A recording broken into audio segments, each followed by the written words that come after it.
Assalamualaikum warahmatullahi wabarakatuh. Kita lanjut ke pembahasan selanjutnya, yaitu konsep dualitas.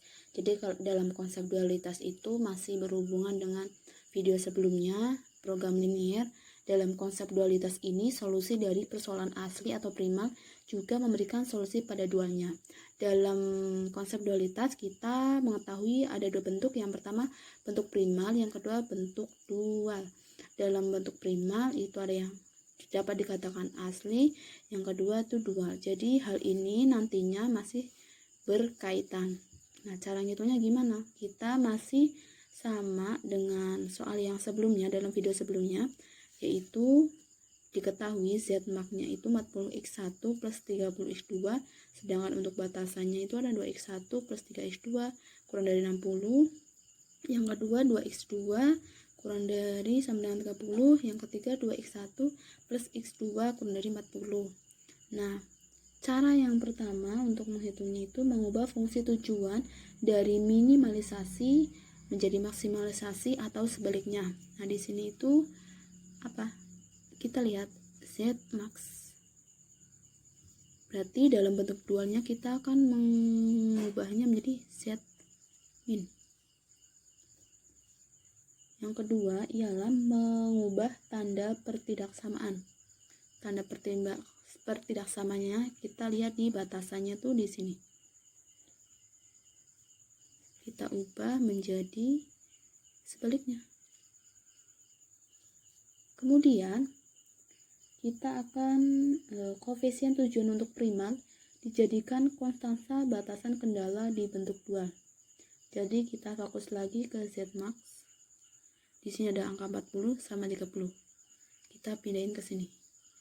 40, 30. Jadi seperti ini. 40, 30. Kemudian konstanta sisi kanan primal menjadi koefisien fungsi tujuan di bentuk dual. Nah, kita lihat di sini ada 60, 30, 40. Nah, kita lihat ada 60, 30, 40. Kita pindahkan ke angka-angka ini. 60, 30, sama 40 ini ke sini. Maka Z min-nya itu menjadi 60 Y1 plus 30 Y2 plus 40 Y2, 3. Jadi bisa diumpamakan barisan pertama itu Y1, barisan keduanya itu Y2, barisan ketiganya Y3. Setelah itu, setiap koefisien pada kolom primal menjadi pembentuk koefisien pada baris dual. Caranya gimana? Kita lihat di sini ada berapa kolom? 1, 2.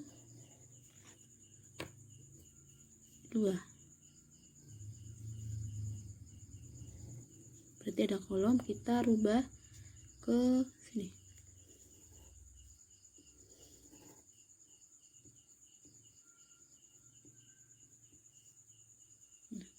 Pindahin ke bawah ya biar jelas. 40, ini 30.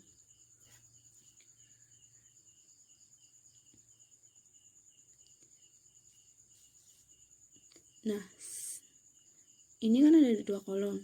Pertama caranya gini. Kita lihat kolom pertama.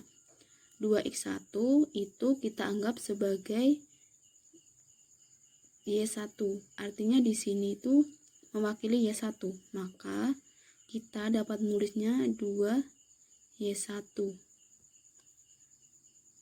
Kemudian di kolom selanjutnya di sini ada 2x1. Berarti kita tambahkan 2Y3. Kenapa Y3? Karena di Y2 apakah di sini ada? Tidak ada. Maka langsung saja ke sini. Begitu juga dengan yang kedua.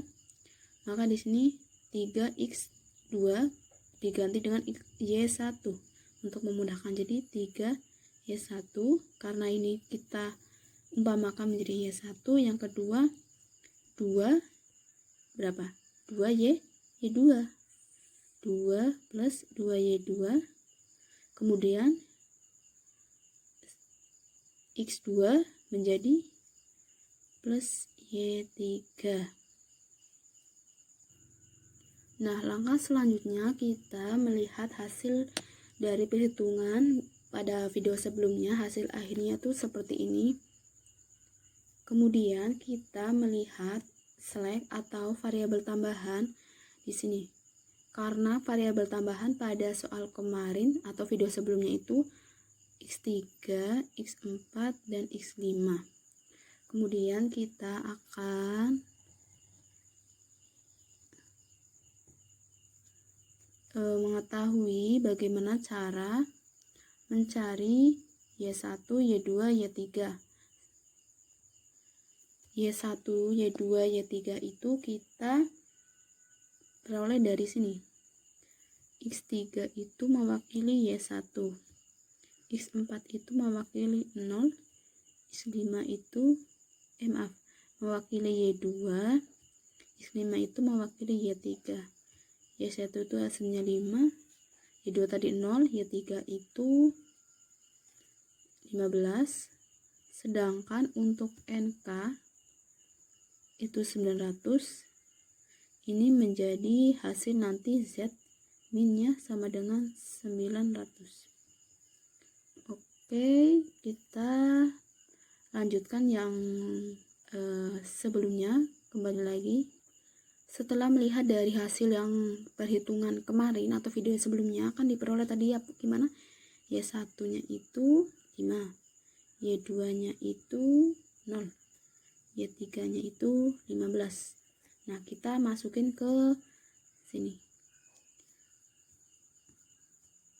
atau ke sini aja boleh, ke sini atau ke sini boleh. Kita cari yang ke sini aja. Bersatu ini kan 2, Y1 plus 2 Y3 10, 2 3 Y1 plus 3. Kita uji coba yang 1, 2 Y1 nya 5 tambah 2 Y3 nya 15.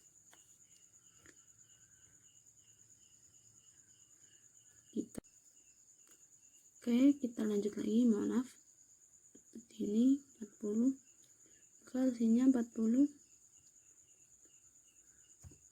Nah, kita coba untuk yang kedua itu 3Y1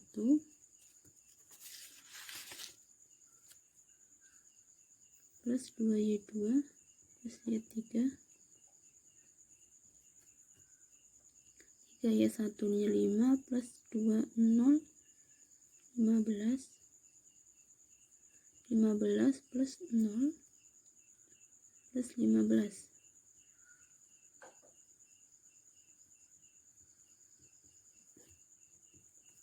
Nah, kita masukin yang ini juga, setnya.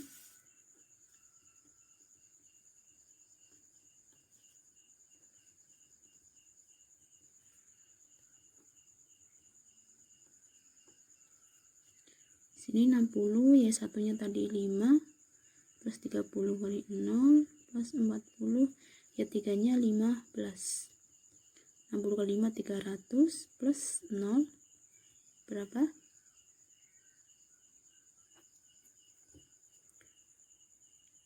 600. Jadi Z-nya itu 900. Nah, dalam hal ini kita menyimpulkan untuk menginterpretasikan terutama dalam artian ekonomis angka yang terdapat pada tabel optimal dari masalah primal. Yang kedua, untuk memeriksa kembali apakah ada kesalahan-kesalahan dalam melakukan proses perhitungan pada program linear. Jadi kita ambil kesimpulan di sini kan tadi jelaskan 900 itu mewakili dari hasil yang kita peroleh sebelumnya di sini. Dan juga kita memeriksa kembali kesalahan. Mungkin di sini bisa jadi kalau teman-teman setelah melakukan dual ini Nah, dari hasil teman-teman di sini itu terdapat kesalahan, kita akan mengetahuinya dengan cara yang itu, dengan cara yang ini, memasukkan dari ini nih. Ketika teman-teman